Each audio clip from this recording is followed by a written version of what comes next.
ایک بادشاہ کا دربار لگا ہوا تھا۔ چونکہ سردی کا دن تھا اس لیے بادشاہ کا دربار کھلے میدان میں ہی لگا ہوا تھا۔ سب خواص و عام صبح کی دھوپ میں بیٹھے تھے۔ بادشاہ کے تخت کے سامنے ایک میز تھی اور اس پر کچھ قیمتی اشیاء رکھی تھی۔ وزیر، مشیر، امراء وغیرہ سب دربار میں بیٹھے تھے۔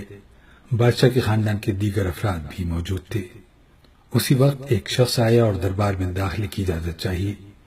اجازت مل گئی تو اس نے کہا، میرے پاس 2 اشیاء ہیں۔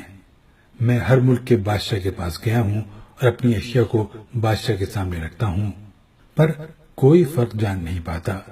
تمام ہار چکے ہیں اور میں ہمیشہ کامران و کامیاب ہو کر لوٹتا ہوں۔ اب آپ کے ملک میں آیا ہوں۔ بادشاہ نے کہا، کیا اشیاء ہیں؟ تو اس نے دونوں اشیاء بادشاہ کے سامنے میز پر رکھ دی۔ وہ دونوں اشیاء دیکھنے میں بالکل ایک جیسی جسامت، یکساں رنگ، یکساں چمک، گویا یہ دونوں اشیاء ایک دوسرے کی نقل محسوس ہوتی تھی۔ بادشاہ نے کہا، یہ دونوں اشیاء تو بالکل ایک جیسی ہیں۔ تو اس شخص نے کہا، جی ہاں، دکھائی تو ایک سی دیتی ہیں لیکن ہیں مختلف۔ ان میں سے ایک ہے بہت قیمتی ہیرا اور ایک ہے شیشہ۔ بظاہر یہ دونوں ایک سے ہیں، کوئی آج تک یہ نہیں پہچان سکا کہ کون سا ہیرا ہے اور کون سا شیشہ۔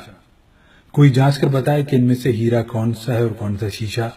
اگر کوئی صحیح پہچان گیا اور میں ہار گیا تو یہ قیمتی ہیرا آپ کا ہو جائے گا۔ بادشاہ نے کہا، میں تو نہیں پہچان سکتا۔ وزیر و مشیر بولے، ہم بھی جانچ نہیں سکتے کیونکہ دونوں بالکل ایک جیسے ہیں۔ سب کو گمان تھا کہ اب تو شکست ہی مقدر ہے، لیکن شکست پر انعام کا مسئلہ بھی نہیں تھا کیونکہ بادشاہ کے پاس بہت دولت تھی۔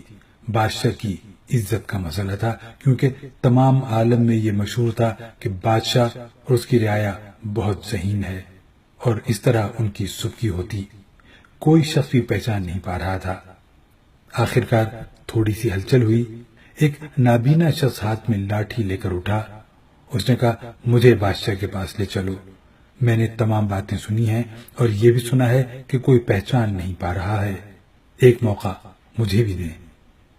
ایک آدمی کے سہارے وہ بادشاہ کے پاس پہنچا۔ اس نے بادشاہ سے درخواست کی کہ ایسے تو میں پیدائشی نابینا ہوں، لیکن پھر بھی مجھے ایک موقع دیا جائے جس میں ایک بار اپنی ذہانت کو جانچ سکوں اور ہو سکتا ہے کہ کامیاب بھی ہو جاؤں، اور اگر کامیاب نہ بھی ہوا تو ویسے بھی آپ تو ہارے ہوئے ہیں ہی۔ بادشاہ کو محسوس ہوا کہ اسے موقع دینے میں کیا حرج ہے۔ بادشاہ نے کہا، ٹھیک ہے۔ اس نابینا شخص کو دونوں چیزیں چھونے کے لیے دے دی گئی اور پوچھا گیا، اس میں سے کون سا ہیرا ہے اور کون سا شیشہ؟ یہی آپ کو معلوم کرنا ہے۔ اس آدمی نے ایک لمحے میں کہہ دیا کہ یہ ہیرا ہے اور یہ شیشہ۔ جو آدمی اتنی جگہوں سے جیت کر آیا تھا وہ بہت حیران ہوا اور کہنے لگا، ٹھیک ہے، آپ نے صحیح پہچانا، آپ کو مبارک ہو۔ اپنے وعدے کے مطابق اب یہ ہیرا بادشاہ کا ہوا۔ تمام لوگ بہت حیران ہوئے کہ ایک نابینا شخص نے کیسے جان لیا کہ اصل ہیرا کون سا ہے، اور سب نے یہی سوال اس نابینا شخص سے کیا۔ اس نابینا شخص نے کہا کہ سیدھی سی بات ہے، دھوپ میں ہم سب بیٹھے ہیں، میں نے دونوں کو چھو کر محسوس کیا، جو ٹھنڈا رہا وہ ہیرا، جو گرم ہو گیا وہ شیشہ۔ اسی طرح زندگی میں بھی جو شخص سخت اور مشکل حالات میں گرم ہو جائے اور حالات کا سامنا نہ کر سکے وہ شیشے کی مانند ہے، اور جو تمام حالات میں ٹھنڈا رہے وہ ہیرے کی مانند ہے۔